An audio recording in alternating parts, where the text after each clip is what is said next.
There was a long silence. At last Frodo spoke with hesitation. I believed that you were a friend before the letter came, he said. Or at least, I wished to. You have frightened me several times tonight, but never in the way that servants of the enemy would, or so I imagine. I think one of his spies would, well, seem fairer and feel fouler, if you understand.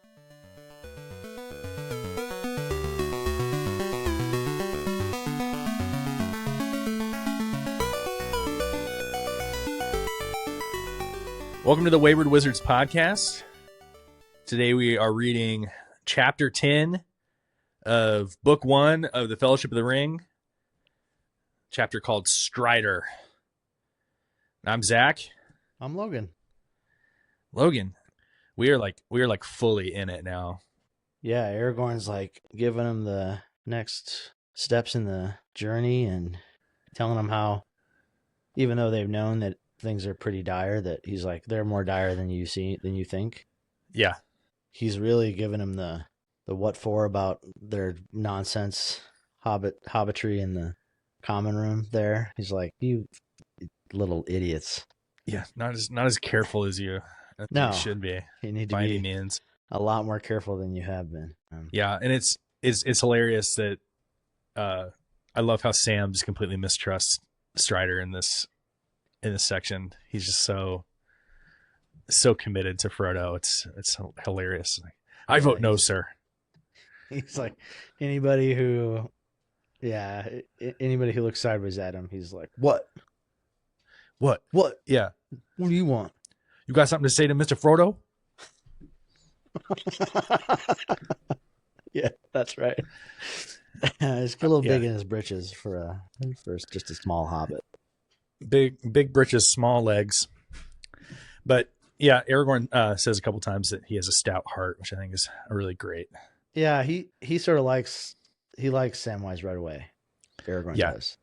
Yeah, I mean he's best character in the whole book. Yeah, I think like once Strider kind of enters the story, it does pick up its own pace. So I will say there's still a lot of exposition in this chapter. There's still quite a bit of like, we're going to read a letter and I'm going to convince you that, you should trust me. I mean, I think if we were writing the story, it might just be like, and then Aragorn comes and then they go to Rivendell, but there's the practicality of they're not just going to randomly trust this stranger they just met. But yeah. Looking at this chapter, what happens? I mean, we get the hobbits kind of rushed into their quarters by Strider, who we don't know yet is Aragorn. And no, that's not true. Actually, they kind of leave the parlor. Well, they go into the parlor. They leave the common room. What is a parlor? I guess I always kind of imagine it as like the room off their room, like a little, like it's like where they eat their dinner and there's a fireplace there. This is a fancy inn. Yeah. It's not like a Holiday Inn, where they're just like, go to your room, don't come out. That's what they say to me. They don't want to see me. They don't want me to scare off other guests. So let's see. It says Frodo, Pippin, and Sam made their way back to the parlor. There was no light. It was not until they had puffed up the embers into a blaze and thrown a couple of faggots that they discovered Strider had come with them. There he was calmly sitting in a chair by the door. So he kind of pulls a Batman. He kind of does what he wants, and he does that later to Butterbur. He like goes and stands in the corner. Yeah, and he's like, "I'm here." Throw his cowl over, hide in the shadows. I'm not wearing hockey pads. Yeah, not all that glitters is gold.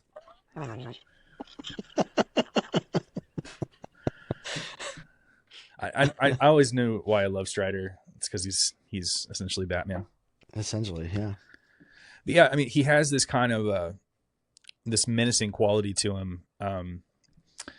He's pretty gruff. He sneaks his way into the room, which isn't exactly the best way to make friends.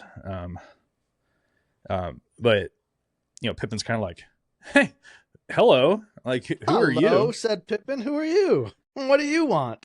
Pippin's like such a rascal. "I'm called Strider, and though he may have forgotten it, your friend promised to have a quiet talk with me. Yeah. So he's saying, like, I have some information that would be to your advantage, but I have my price. And Frodo assumes that he's talking about money. Right. And he's like, well, I hardly brought any money with me, and I don't have money to spare. yeah. Yeah. But of course, the price that he says is that they agree to take him along with them to Rivendell. I think once Strider sees these guys, and we find out later in the chapter that Strider saw them on the road and heard them talking about, Right. he saw them with Bombadil, actually. Old Bombadil, he calls him. Yeah, sees him with Old Bombadil. So as soon as Strider sees them, he's like not going to let them out of his sight. No. He slinks over the wall, Yep. and then ends up in that common room. And it's funny because the hobbits assume that he's been there, I think, already. Yeah. Or at least that's the impression I get in the last chapter. Like, oh, like Aragorn's hanging out in the common room waiting for him. Well, no, he is, but he also like headed him off, talked to Butterbur, asked him not to let him go in the common room. Like, Aragorn's done all this stuff, like, to try to protect the hobbits, like, as soon as he saw them. And I think, that follows him kind of following them into the parlor and stuff. There's such a great bit of irony here that, like, everybody mistrusts Strider. He talks about how he has a rascally look. But he kind of puts on, like, it seems like he's in disguise, Yeah. Like Frodo's like, why are you talking and dressed like this? Like, clearly you're not who you say you are. So why are you putting on this disguise? Well, originally Frodo clocks him as a Breelander. Yeah. The way he's speaking. Yeah. He's like, you talk like a Breelander. But then later on he's I think it's just, I don't know if he says it out loud, but Frodo like realizes that he thought that he was a Breelander by the way he spoke, and now he's speaking differently. Yeah. I mean, are we to assume that like Aragorn has to do all this, roguish Strider thing because everyone would just clock him as the king of the world if he was just himself? Is that what's going on here? You think? I think that's a really good way to put it. I mean, because there's glimpses of Aragorn's true majesty, especially like later on. But even in the Fellowship of the Ring, there's times when one of the characters will look at him, usually Frodo or somebody, and say like, man, like there's something special about this guy, like the way he stands, the way he holds himself. But there's a scene in the boats when he sees the standing figures of the Argonath, and that I think is like the real turning point. And we'll have to bookmark that. I'm sure we'll talk about it when we get to that section of the book. But he kind of like stands in the boat, and like Frodo sees him, and he's just like, oh, okay, that's the dang king right there.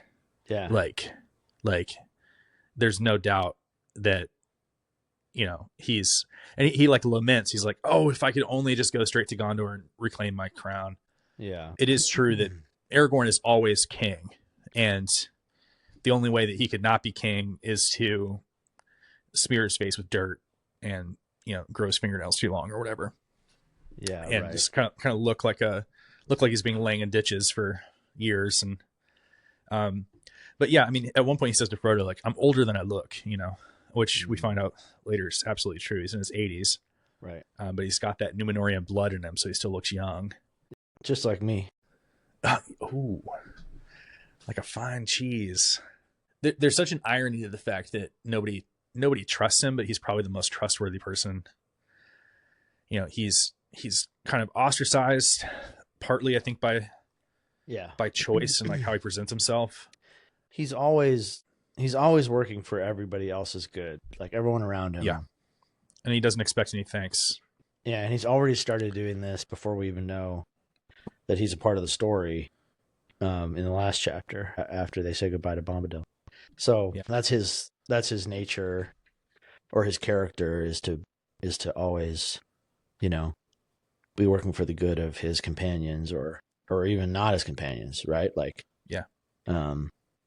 and he doesn't really live in any single world. Like he is this like person who crosses boundaries, because he's a human, but he's like a special human, right? We find Superhuman. out later that he grew up in Rivendell. His stepfather is Elrond, you know. Yeah. Um, and Well, kind of like yet his foster father, I guess you'd say. yeah, sorry, foster father. His foster father is Elrond, and yet he also can kind of put on this guise of a Brelander or whatever, or a this roguish kind of character. Yeah, and And he talks about how he served in Gondor under a fake name, and right. he served with the Rohirrim under a different name when Theoden was like a young guy. It's interesting because we have this like image, I think, in mythology of sort of like a trickster character or something that can kind of like Yeah, shapeshifter almost. shape shift and like move around. But he definitely is in that mold of someone who can kind of go anywhere and be anything. There's just such an irony to it that he is the rightful king of this region, and later he will claim the kingship. And Butterbur especially, just really doesn't like the look of him, doesn't trust him at all. He is always just kind of looking at him crossways. And Sam is the same way. He's just like, hey, like, how about we follow this guy's advice that he just gave us not to trust anybody and start with him? Yeah, that's Like, so funny. I love that. Let's start the whole not trusting thing right now. Like, yeah, he's right. Let's do it. Yeah, sounds great. This guy is twice our size. For some reason, he's carrying a broken sword. He smells funny. He looks funny. Yeah. He acts funny. Like, let's just stay away. But somehow he convinces them, even before they get the proof of the letter. I think Frodo realizes that this guy's the real deal. He senses who he really is. Frodo has like an intuition, or like maybe even we could say like a wisdom about other people. Yeah. In general, I think, where and almost like preternaturally, like there's no reason he should be able to just clock somebody, their character having grown up in the Shire. Right. But he certainly seems to be able to. He has that ability, I guess. I will say I chuckled reading the interchange between Frodo and Strider in the beginning. Like, Frodo's like a little sassy with him. Yeah. Like, he's just a little fresh. Like this guy could just stomp you into the ground, Right. like, even if he wasn't who we know him to be later, he's just twice your size. But at one point he says, maybe Mr. Baggins has an honest reason for leaving his name behind, but if so, I should advise him and his friends to be more careful. So first of all, he's calling him Baggins, which is kind of like letting him know, like, hey, the whole Underhill thing, like, Yeah. like, you're not being very slick.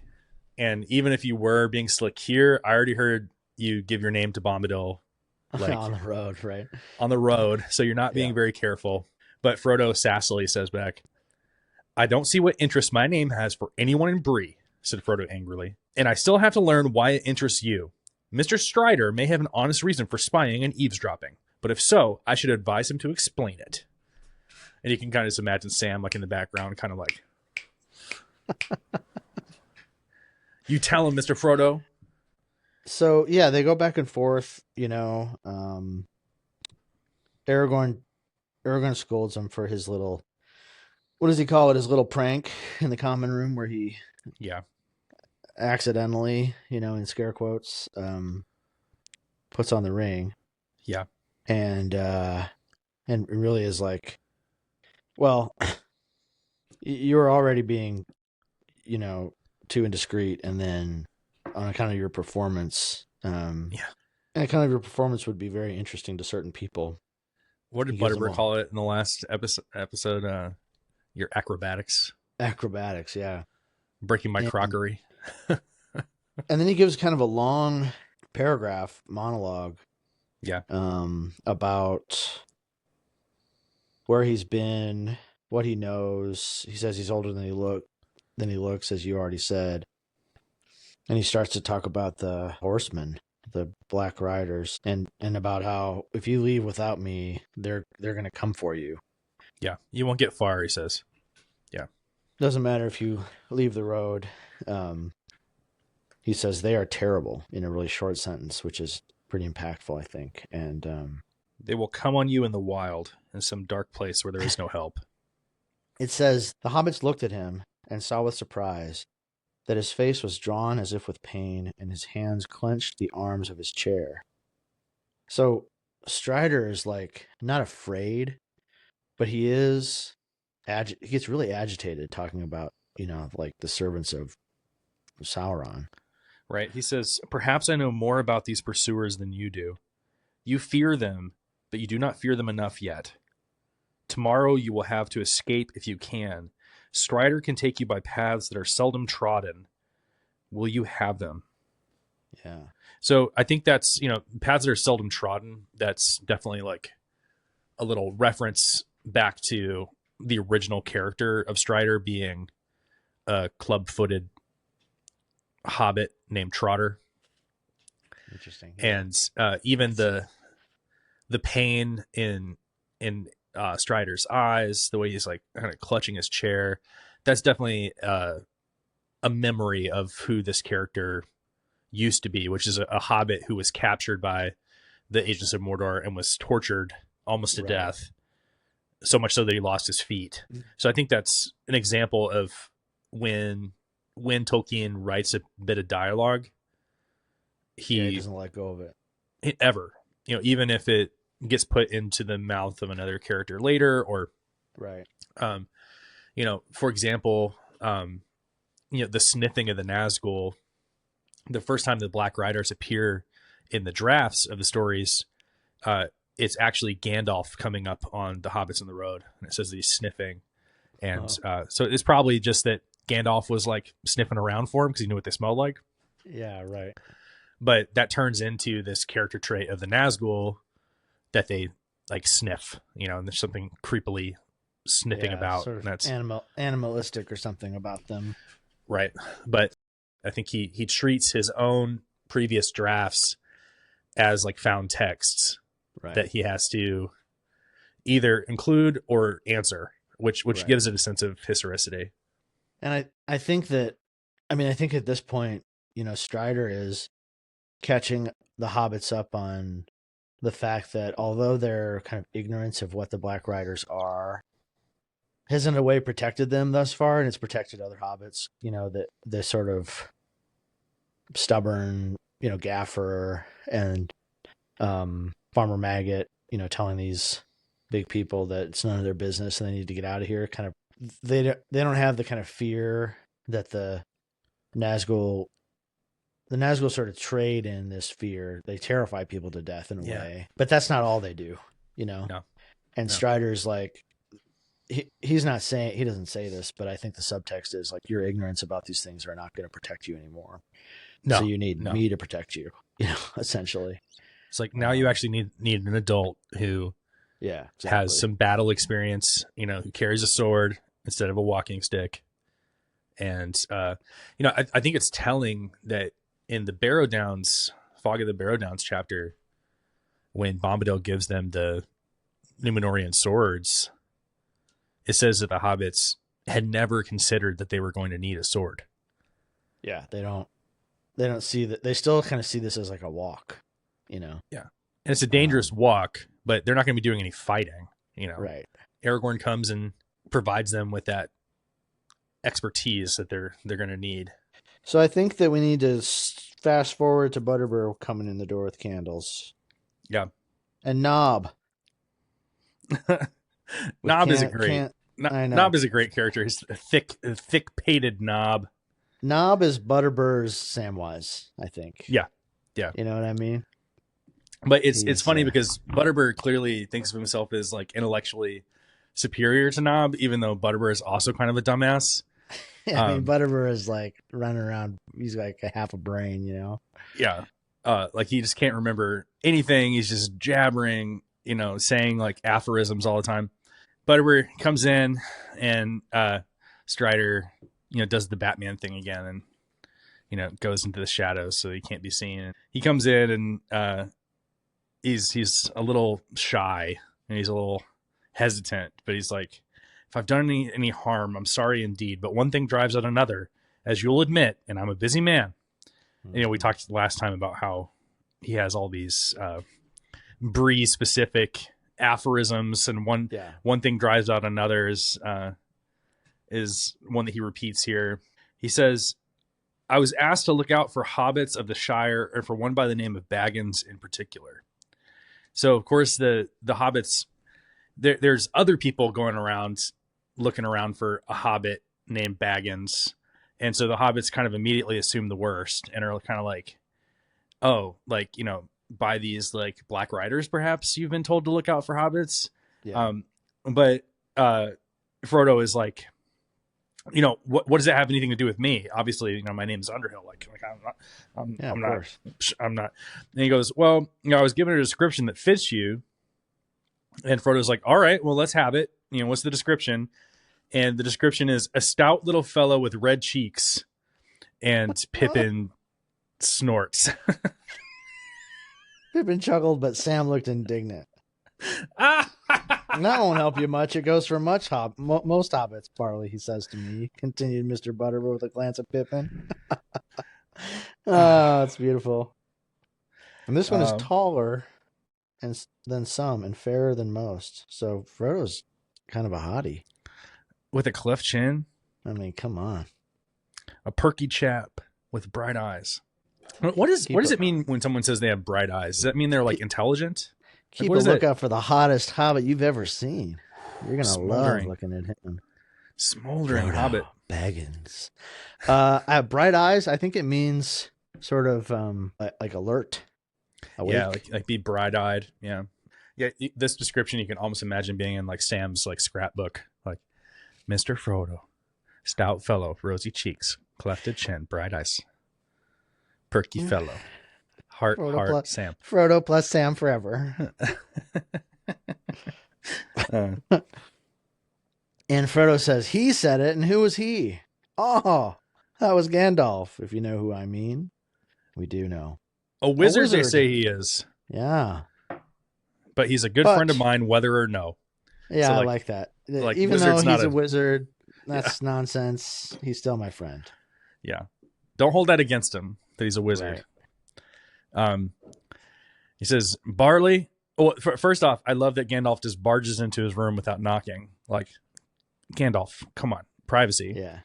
But he says, Barley, I'm off in the morning. Will you do something for me? You only have to name what I say to him. And he asks him to send off a letter. And he tells him to do it as soon as possible. Butterbur says, I can do it tomorrow or the next day. He's like, do it tomorrow. Don't wait. And obviously he didn't get it off. But Frodo gives it away. He goes, a letter to me from Gandalf?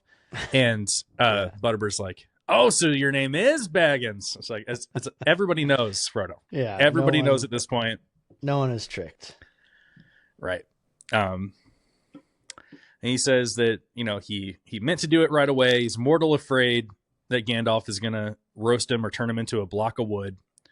But, you know, he's a busy man and it can't be helped. And we're given a little bit more information that, you know, he's told that he's going to be coming from the Shire, that he's going to be going under the name Underhill.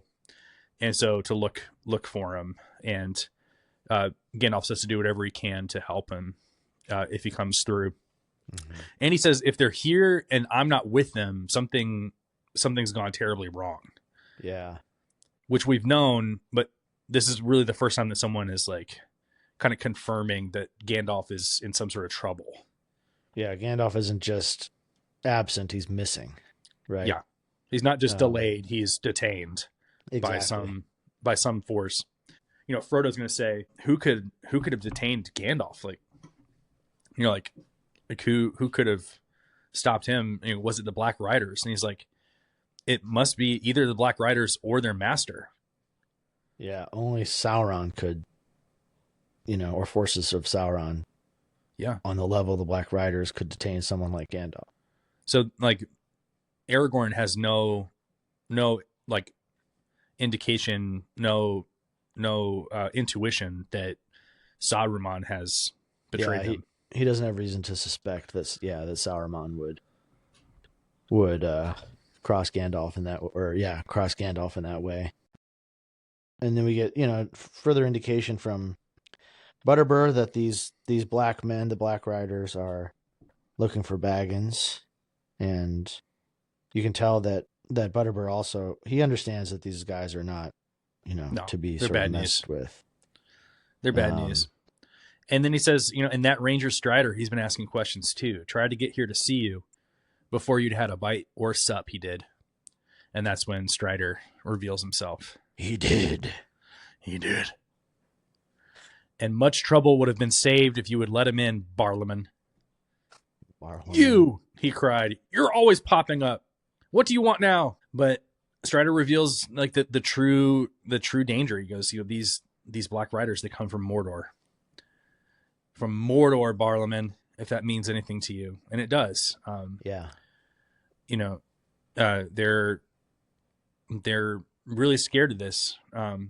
So they decide, we have to leave, and we have to leave in the morning. So Frodo is like, breakfast at 6, please. I love that. Like, yeah, we have to leave as soon as possible. Can we get breakfast early? So breakfast. When are we eating breakfast? Look, we're going to fly. If we're probably fly from danger, 45 minutes, and then we can get out of town. Better have 6:45, a good breakfast. I thought that was really really funny. A little hobbitry. But Barlaman says, spooks or no spooks, they won't get in the pony so easily. Don't you worry till the morning. Nob will say no word. No black man shall pass my doors while I can stand on my legs. Me and my folk will keep watch tonight, but you had best get some sleep if you can. So that's when they realize that Merry isn't among them. He had said before that he was gonna. Was it get some air? Or was it? I don't know if did he say I'm gonna get a sniff of air last chapter? He definitely says it in this chapter. But he says mind your P's and Q's. He's like, don't go getting yourself into any trouble. Stay together. Don't go outside.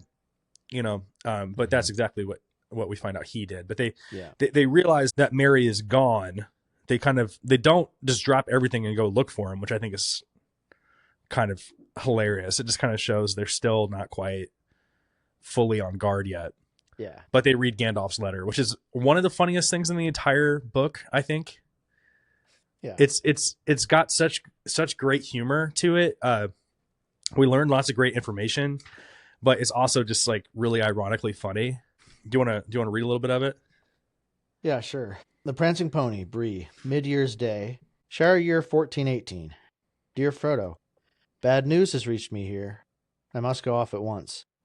You had better leave Bag End soon and get out of the Shire before the end of July at latest. Well, that didn't happen.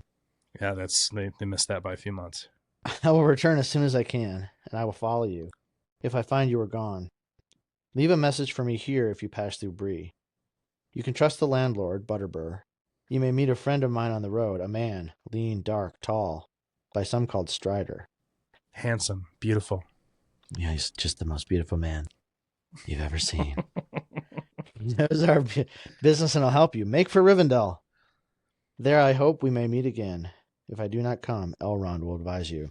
I think Gandalf has a sense that he's going to get delayed.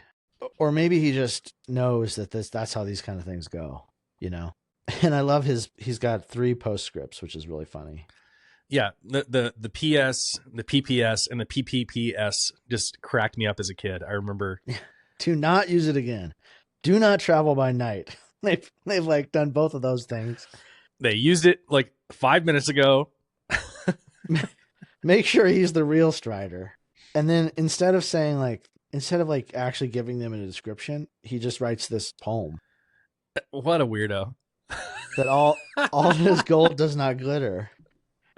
Not all those who wander are lost. And this all is about Aragorn. The old that is strong. This is a does poem not that wither. Bilbo reads this in Rivendell. Yeah. So I think it's a poem written by Bilbo that Gandalf just kind of has ready to quote, like on the drop of a dime. Very, very this is very Tolkien. It's just like, this is one of the most, like, there's elves and dwarves in this book, and the most unrealistic thing is the way that people just spout like perfectly rendered poetry at all times. Well, and it's almost like here's an extremely complicated riddle for you. Yes. Like every line of this is a riddle, and that'll help you figure out who Aragorn actually is. Like, make sure he's the real Strider. Here's a riddle. Like, what? I'm gonna tell that to my kids. I'm like, hey kids, be sure and leave for the bus on time today. Those who leave for the bus on time will understand this little rhyme. It's like, they'd be like, what? Dad, why are you being so weird? It's just, then just tell me what you want to know. And then he takes a shot at Butterbur. and like we just get like a little glimpse into his mind. Like, I hope Butterbur sends this promptly. There's no reason for him to write that, but it's just, I love that. A worthy man, but his memory is like a lumber room. Things wanted, always buried. So funny. Oh, I need to get that tattooed on my body. Because it is so true. Like, if you're stored lumber, the one thing that you want is always buried. It's always in the back. It's like, oh, I need this like little like foot long piece of oak, and so I'm gonna go search for it. And it's there. It's there because you had it left over from another project, and you decided not to throw it away. But then you're digging through, a 6-foot pile of lumber, and then 3 hours later you find it. And it's like, oh great, I'm so glad I saved time by finding this perfect piece of lumber that was. I could have just cut a new piece, but instead but I needed this one that was buried. So yeah, I love that. A worthy man, but his memory is like a lumber room. Things wanted, always buried. If he forgets, I shall roast him. Frodo says he deserves roasting because he's really made a mess of things. Although I think Butterbur makes an attempt. He asked a couple people, hey, are you going to the Shire? Nobody was going. Can't take it himself. He's too busy. He's got the number one drinking establishment in Bree. Yeah. And apparently. He's a busy man. Yeah. And then it's sort of, like things do, ends up at the back of the junk drawer. Yeah. And he couldn't exactly just drop it off at the post office. No, exactly. He doesn't raise a flag on his post office box and then it's taken away. Like before the postal service, if you wanted a letter sent, you had to pay someone to travel. Who was already going that way. Yeah. And how many days did it take the hobbits to get to this point? Like if they hadn't been waylaid, it'd probably take like 6, a couple days, 3 days. Oh, I see. Yeah. At least a couple days. Like if they gone by road. So like you're paying someone to do like, a solid 5-6 days of work. Yeah. Like that's not going to be a cheap ask, so, but yeah, Frodo's worried. He's like, it sounds like he's going into danger. I mean, like he says like, I may not survive if I die, ask Elrond for help. So that's unsettling for Frodo, but Aragorn, who's still a Strider, he says, Frodo says he writes as if he was going into great danger, but Strider responds, he's been doing that for many years. And Frodo's like, hey, why didn't you just tell me who you were at the beginning? And Strider's like, well, if I had, I don't think you would believe me but I must admit that I hoped you would take me for my own sake. A hunted man sometimes wearies of distrust and longs for friendship. But there, I believe my looks are against me. And Pippin's like, yeah, I mean, you look rough, man. He's like, yeah, your looks are against you at first sight at any rate. But handsome is as handsome does, as we say in the Shire. And I dare say we shall all look much the same after lying for days in hedges and ditches. It's funny. Pippin's like, yeah, you look like Strider. You look terrible. It would take more than a few days or weeks or years of wandering into the wild to make you look like Strider, he answered. And you would die first. Unless you're made of sterner stuff than you look to be. Well, I think they are made of sterner stuff than they look to be. Maybe that's a little foreshadowing. Yeah, when Frodo gets skewered by the spear in Moria, they're like, that spear would have skewered a wild boar, but you're made of tougher stuff than you look. Right. But yeah, they're still a little flabby and they're still a little, they're just little dudes. But Sam, you can just imagine how he looks when he says this, but he's just like, all right, I'm still not sold on this guy. Like everybody else may be thinking this guy's okay. I'm still not trusting him. Like, how do we know that he's not some sort of spy? Right. How do we know he's not play acting? How do we know he didn't kill the real Aragorn and take his place? And that's when Aragorn stands up and he goes, if I wanted the ring, I would have had it already. Yeah. If I could have killed the real Aragorn, I could certainly take care of you three. Yeah. And he says, but I am the real Strider, fortunately. Looking down at them with his face softened by a sudden smile, he said, I am Aragorn, son of Arathorn, and if by life or death I can save you, I will. And then we get that great line, and I think this is so profound, that Frodo did believe that he was a friend before the letter, or he wished to. And even though he's been frightened of this guy, he hasn't been frightened in the same way that servants of the enemy would. Yeah. And he says that one of his spies would seem fair and feel fouler, if you understand. Yeah. Which, says a lot about the kind of people who, when their aim is to do you harm, they're going to try to trap you with something, sweet. Yeah. Whereas someone like Strider almost has to hide his sweetness in order to function in the world. Yeah. Because he, otherwise, as we, talked before, people might clock him as this, leader of men. Yeah. And there's a couple characters in the story who clearly are, so Gandalf, he refers to himself as like Gandalf uncloaked after his return.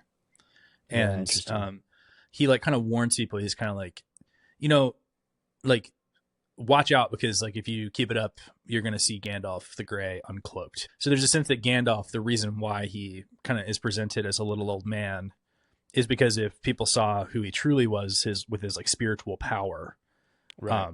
The kind of guy who can fight a Balrog and win, that he wouldn't be as useful in the world. Like he's able to have some anonymity.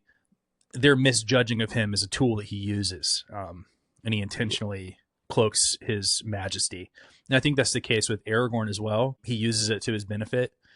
But when Theoden is ill, like when Grima has kind of like leached him of his power, people don't take him seriously, and he doesn't have that same type of gravitas. But once Gandalf takes him outside and he kind of like sheds that illness, and people like fall down at his feet and they're like, lead me, Lord. Yeah. Like lead me. So there's a sense in Tolkien like where a king is not just somebody who had a rich, powerful dad. A king is somebody with like spiritual power that's undeniable and visible.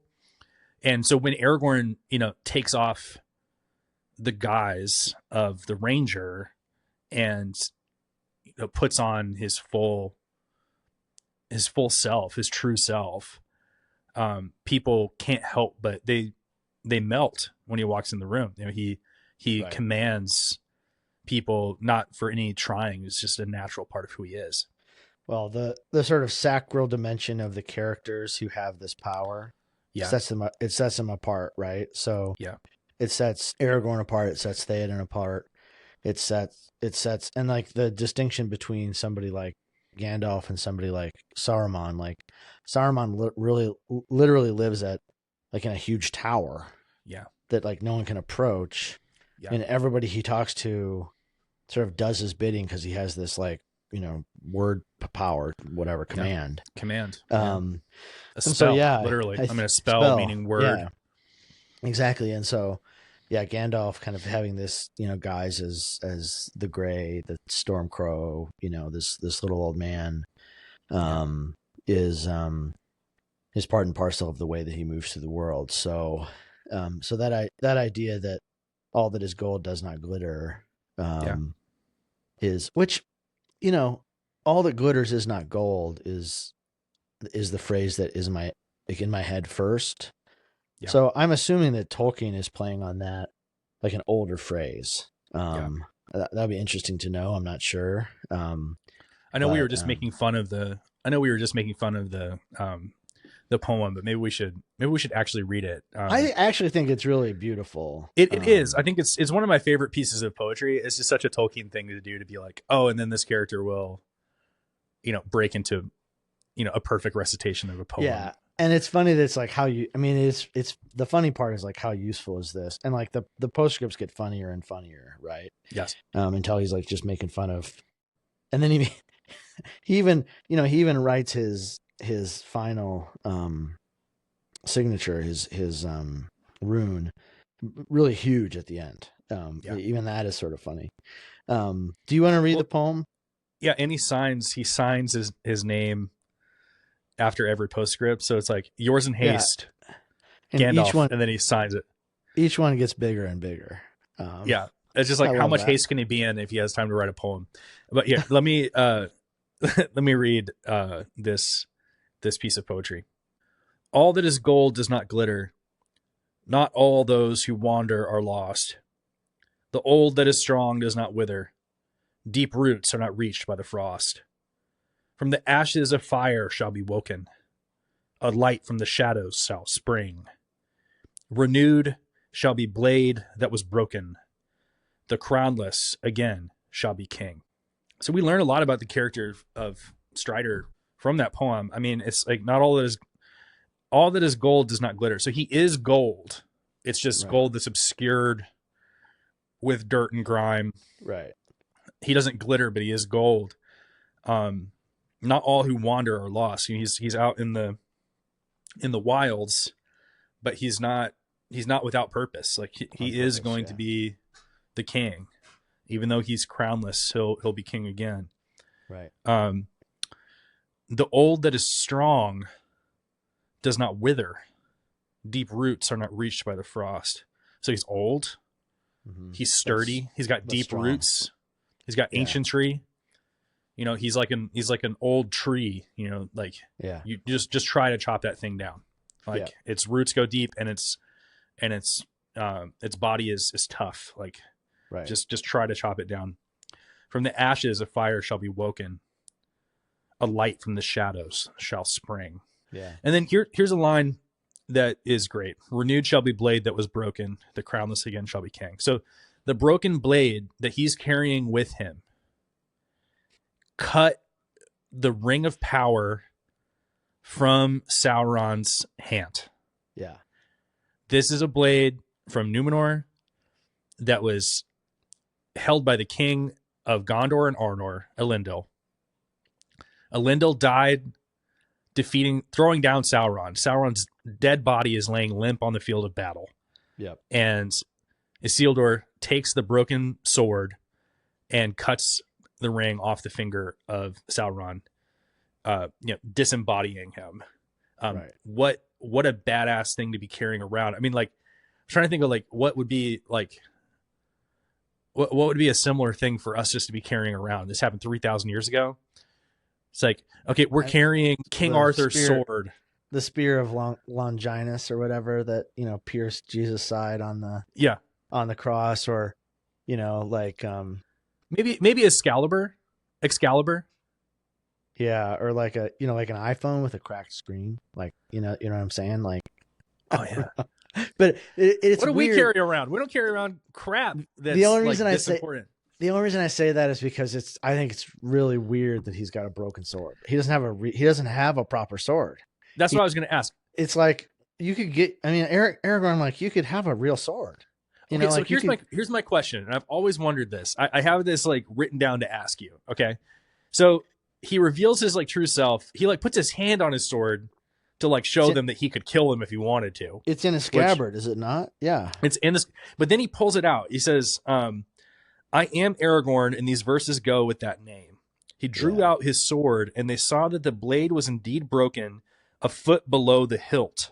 Not much use, is it, Sam, said Strider, but the time is near when it shall be forged anew. So here's my question. Is he walking around with just a broken sword that's only a foot long?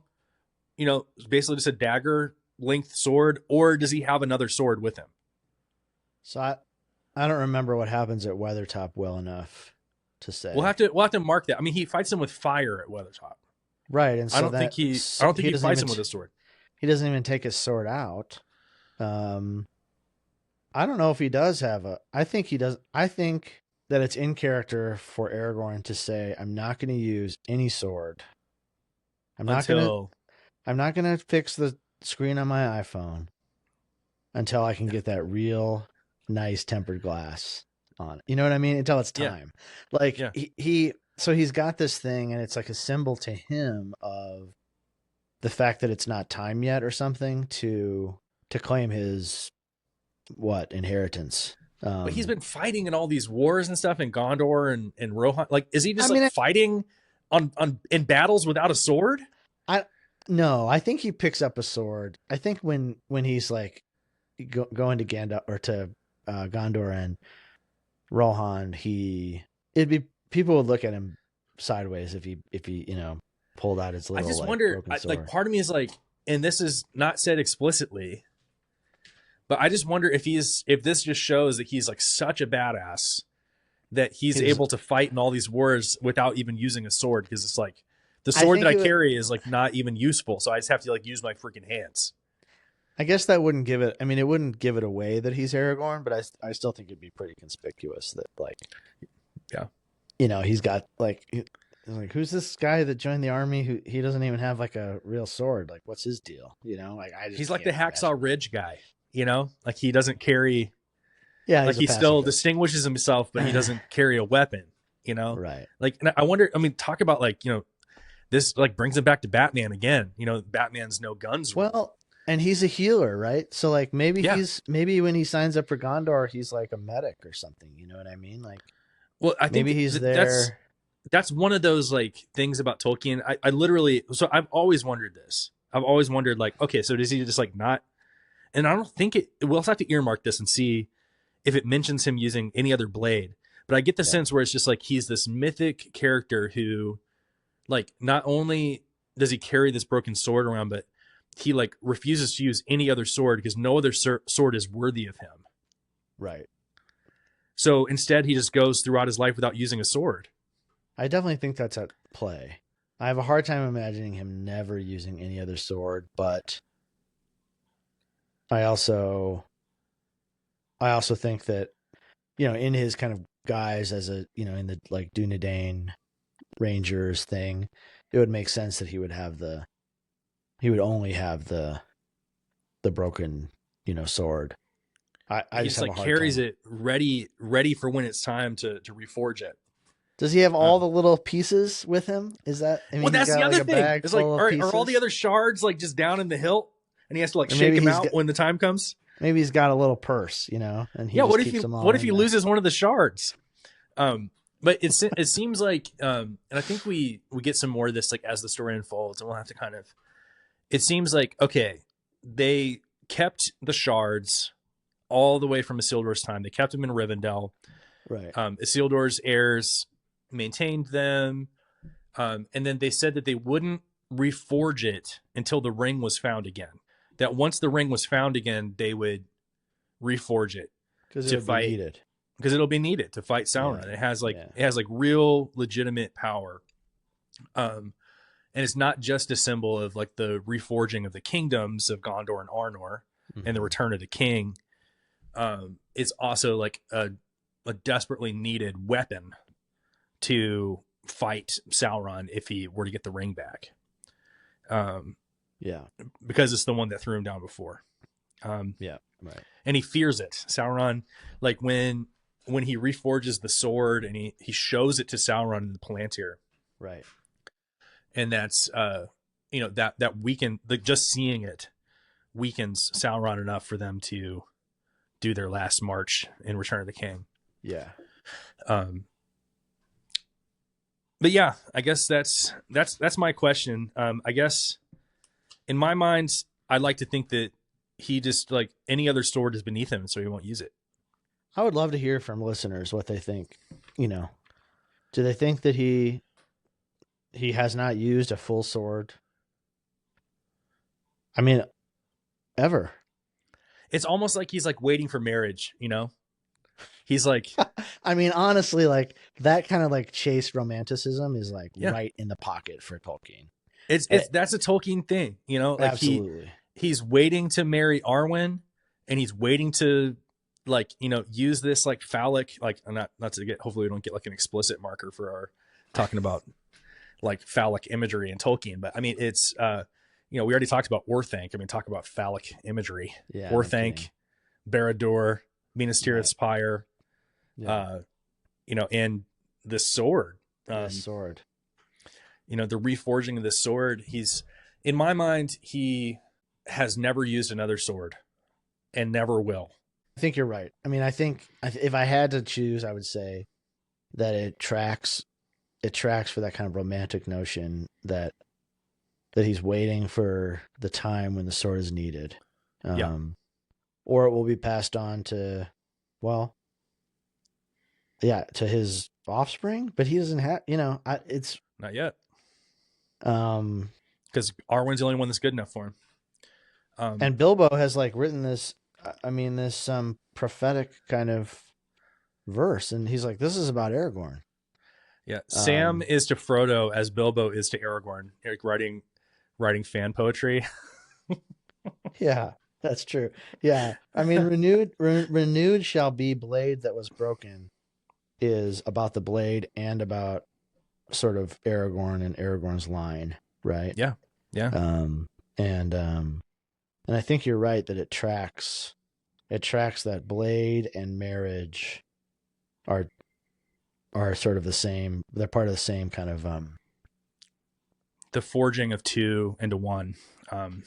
Yeah, exactly. You know, but I think it's also, you know, like in medieval times, which is like what this is kind of like, you know, based on. Mm-hmm. I think very few people would have the technology of a long sword. Yeah. Like most people are just not walking around with a steel sword that's sharp and polished and ready to go. Right. They may have like daggers or clubs or spears, you know, so like something that's easier to maintain, like a sword. You have to take care of that thing every single day or it's going to rust and it's going to get dull. And so it's not something that you're using a lot. Like if you use a sword once, you have to do a lot of work to get it back to being pristine again. Yeah. So it's not something like, I think maybe because of fantasy literature, we have a tendency to think of people just using their swords all the time. Right. But I think it'd be a rare occurrence to use a sword at all anyway. So I don't think it's necessarily like unrealistic to be like, this guy has never used a sword. And actually, if he signs up with Gondor just as like a, you know, grunt, yeah, he's using a spear or a lance. Yeah, he's being given, you know, a piece of equipment to use maybe, but he's probably not a knight in the front with you know, with and then in Rohan, I think they're using spears too because they're on horseback. You know, yeah, and they have swords, unless you're a prince or whatever, like right. So maybe he's just like he's humble, but he's really good at fighting. He doesn't need. But I mean, like, you know, here's the thing. Like in movies, whenever there's something that someone pointed out. Now every time I watch a movie, I can't unsee it. The most unrealistic thing that happens in movies is like one person fighting 5 or 6 people. Oh yeah, it's ridiculous. Like in the real world, in a real fight, if there's 2 people versus 1, the 2 people almost always win. Always win. If someone is like slightly bigger than the other person, they almost always win. Yeah. If it's a 1-on-1 fight, the bigger person will win. If you're in a fight and one person has a sword and one person doesn't, the person with the sword always wins. Yeah. You know, if you're in a fight and someone has a knife and the other person has a gun, the one with the gun always wins. You know what I mean? Yeah. So like in Aragorn's case, like I think this is like his like superhuman. He's not like other guys. Like if someone else has a sword and he's fighting them, he wins. Because he's Aragorn. Yeah. Yeah. Yeah, and I mean, who knows? Maybe the Dunedain, you know, in general, they sort of have this like mystique, and maybe that's why. Like, you don't want to fight these guys. No. But I think the point about other, you know, about a sword being a pretty rare piece of technology. Yeah. And then the point about, you know, there being other sort of like Butterbur doesn't have a sword. No, definitely not. And so it would be, Bill Ferny doesn't have a sword. No. So he just doesn't need it for like, like day to day. Like if he's getting in a fight, he's not getting into a sword fight. Right, because there's almost no one who's like drawing on him, Yeah. No. And if they do draw on him, it's maybe with like a mace or a club or a dagger or something like that. I think he might have like a dagger in his belt. Aragorn. So in the movie, like once again, this is becoming a movie to book comparison podcast, maybe a little too much, but in the movie he carries a sword. That's just not. Yeah, and we expect him to, right? Like that's part of fantasy literature. Like he's going to have a sword. Yeah. Everybody has a sword. Boromir has a sword. Every elf you see has a sword. Like they seem to all have a sword, but but that's you kind of expect that from other fantasy literature. But yeah, I think you're right. I think he doesn't have a sword. He maybe uses other implements when he needs them, but as far as the sword goes, he's got this broken one. Yeah. It's kind of sweet that he carries it with him, All right, where are we? We need to talk about Merry and the Black Breath. Well, one thing before, let's just kind of quickly say, after our 20-minute digression on swords, I love that Strider is like, with Sam's permission, we can call that settled. It's ironic because Sam is the lowest rung of the ladder, and he calls him Master Samwise, like kind of from this point on, almost like tongue in cheekly. But it also shows a respect. Like he respects Sam, but he's also being like a little ironic about it because Sam is the least prestigious member of the group, and he is not the decision maker. But he's like, it'd be almost like if I was like with my kids and I said like, to the youngest one, like, okay, with Tiana's permission, like let's get going. Like if she just threw a fit, but it's a knowing thing. But they say they're going to make it to Weathertop, which he says is a high place where if we're able to shake off their pursuit, we'll make it to Weathertop and we'll look around. And if there's any place where if Gandalf is going to try and meet us, it would be at Weathertop. And Weathertop is like kind of in between Bree, and then you have Weathertop, also called Amansul, which is right before the last bridge. And then you have the Trollshaws, and then you have Rivendell right there. So it's kind of, as I'm looking at my map, it's kind of like 1/3 of the way between where they are and Rivendell. But if you look at Hobbiton and you look at Rivendell, Weathertop is almost like smack in the middle between Hobbiton and Rivendell. So it's like a strategic place that he has identified as where they're gonna try and meet Gandalf, or at least like get a good look around. And Rivendell has been this place that's their goal. It doesn't seem like they quite know exactly how to get there. But he's just like, look, if you don't take me with you, you will not make it to Rivendell. Like you'll be waylaid. And here's where we get the bit where Frodo says, do you think the Black Riders have anything to do with Gandalf's absence? And Strider says, I do not know of anything else that could have hindered him except the enemy himself. But do not give up hope. Gandalf is greater than you Shire folk know. As a rule, you can only see his jokes and toys, but this business of ours will be his greatest task. So there's more to Gandalf than meets the eye. Yeah. Yeah, even though he's a wizard, the hobbits are still pretty ignorant about what's going on in the wider. Yeah. They don't realize that he is this like ancient, powerful being. And that's when they realize that Merry is still missing. Yeah, Merry's missing. Where is he? And just then Nob and Merry come through, and That's right. Merry says, I've seen the Black Riders. Black Riders, cried Frodo. Where? And it turns out they're here in the village.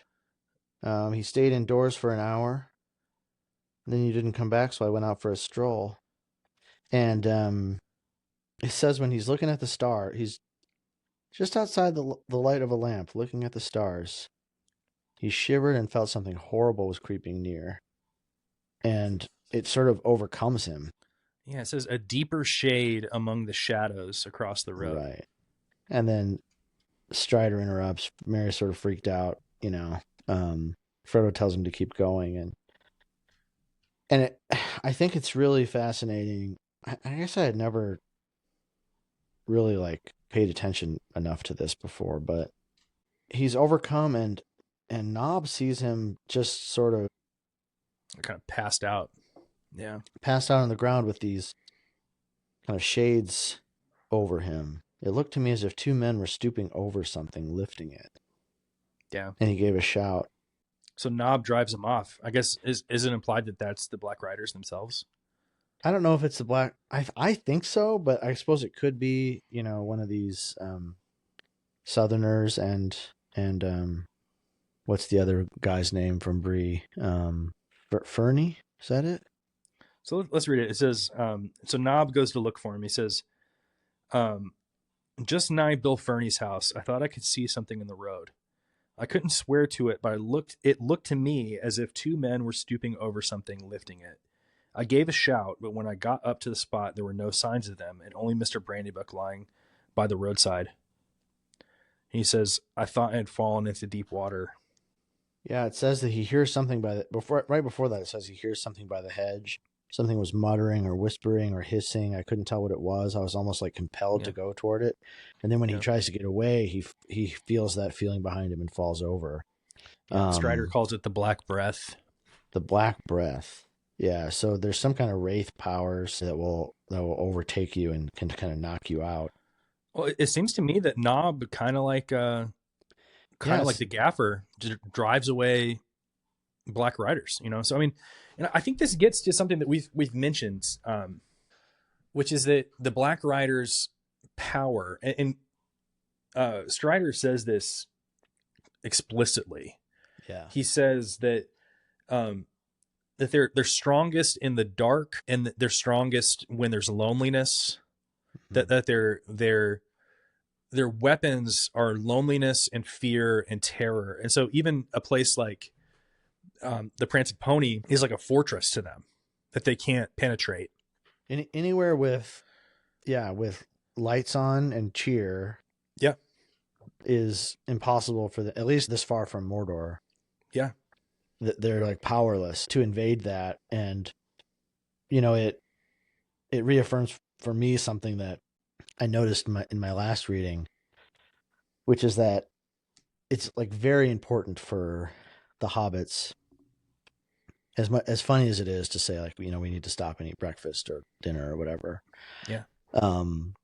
It's very important for the hobbits to stop and have those meals and to sing and to be merry, because it keeps the kind of forces of evil at bay in some way. Swords aren't what is going to keep them safe. It's going to be fellowship. It's their spirit. It's their fellowship that keeps them safe, and I think this is definitely confirmed here. And somebody like Nob, at least at this point in the story, can drive off the Black Riders through his concern for for Merry. And so there's like a tension here between, you know, how terrible these things are, but then also your ability to sort of confront them comes out of a spiritual place, not out of some kind of strength or, you know, prowess in like dealing violence or something like that. Pretty interesting. Yeah. The Black Breath. I don't know if we hear more about the Black Breath. I think that's really fascinating. Is that the only time that we get the Black Breath all capitalized like this? I think it may be. In the entire book? Kind of unfortunate, because I like that, you know, we kind of get this glimpse of like the fact that they have this some kind of power that they can use to overcome people, but their power is in terror, and already some in Bree are in their clutch. So they use terror to manipulate other people with kind of more physical forms. The Gatekeeper and Fernie and others. Then they make a plan to they bar the door, disguise their rooms, and set up some kind of mannequins or whatever in their beds, and put another log on the fire to keep things bright and cheery. Yeah, and they put decoys in their beds, which is great. That's a great image. Well, here we are talking about the movie again, but it's a great image in the movie because for anyone who hasn't read the book, it's pretty affecting. You're like, what is happening? Yeah. If you hadn't read the book, you'd just be like, all right, well, it's nice knowing those little guys. Before we go, I wanted to say that Frodo peers out the window and he sees that the sickle was swinging bright above the shoulders of Bree Hill. It's the moon, right? And we get a footnote. I love a footnote in a fiction book. The Hobbit's name for the plow or Great Bear. So I don't think it's the moon. I think it's a Ursa constellation. Major? I think it's a constellation. The Great Bear, to me, that's the Big Dipper. So the Big Dipper is also called the Wain in Lord of the Rings.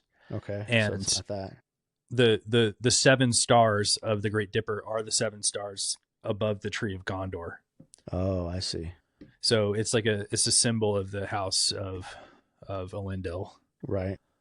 So that comports with Ursa Major, which means Great Bear. Huh. But I've never heard it called the plow. I don't know if that's an English thing. So it's called the wain later on, and a wain is a cart. So if you look at the Big Dipper, you can kind of see how it looks like a wheelbarrow. Yeah.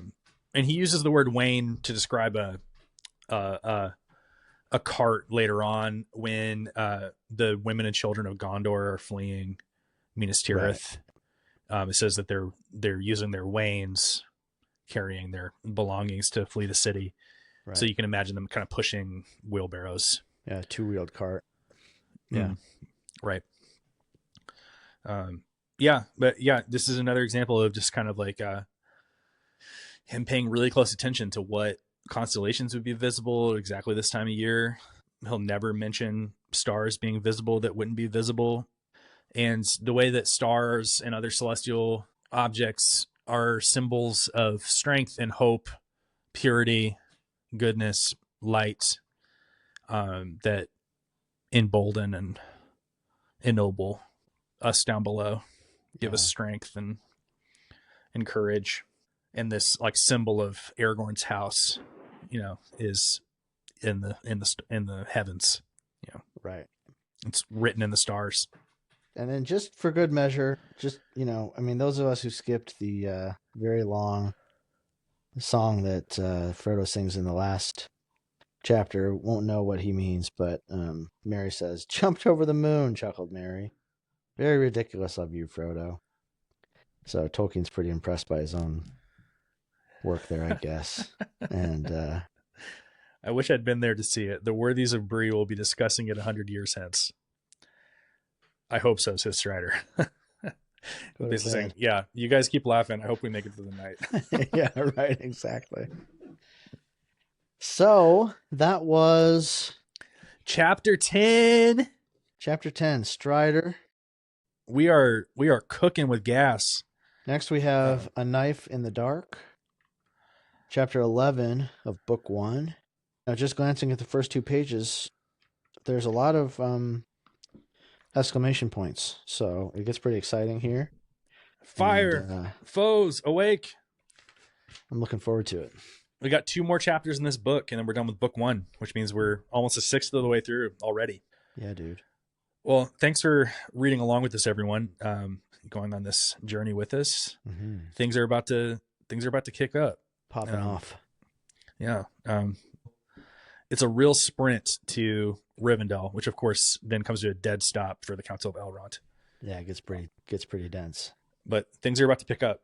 So if you enjoy the podcast, please share with a Lord of the Rings fan in your life. You can follow us on YouTube and Apple Podcasts, Spotify, and all the other places where you get podcasts, of course. Don't forget to subscribe, give us a like and a review. And you can send us corrections at info@waywardwizards.com. next week we'll get into chapter, I think we already said this, chapter 11, A Knife in the Dark. And don't forget that all that is gold does not glitter. We'll see you next week. Not all who wander are lost. Indeed. See you next week. Bye.